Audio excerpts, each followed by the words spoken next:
Hello అండి. ఈరోజైతే వంకాయ పచ్చడి చేశాను. టేస్ట్ అయితే చాలా బావుంది. మీరు కూడా ఇలా ట్రై చేయండి.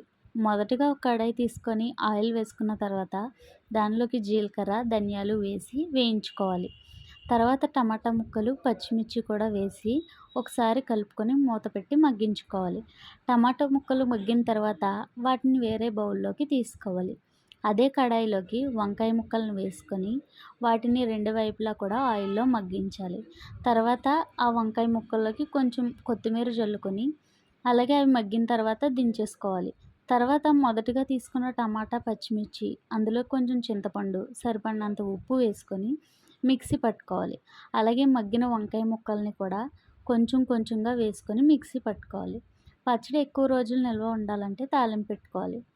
అలాగే కడాయిలోకి పోపులు, ఎండుమిర్చి, వెల్లుల్లి, కరివేపాకు వేసి ఎర్రగా అయ్యేంత వరకు వేయించుకోవాలి. అందులోకి మనం మిక్సీ పట్టిన పచ్చడిని అందులో వేసి 2 నిమిషాలు కలుపుకోవాలి. అంతే, వంకాయ పచ్చడి రెడీ. వేడి వేడి అన్నంలో ఆ వంకాయ పచ్చడి వేసుకొని కలుపుకొని తింటే ఉంటదిరే చారీ, సూపర్‌గా ఉంటది. నేను చెప్పడం కాదులే, మీరు ట్రై చేయండి.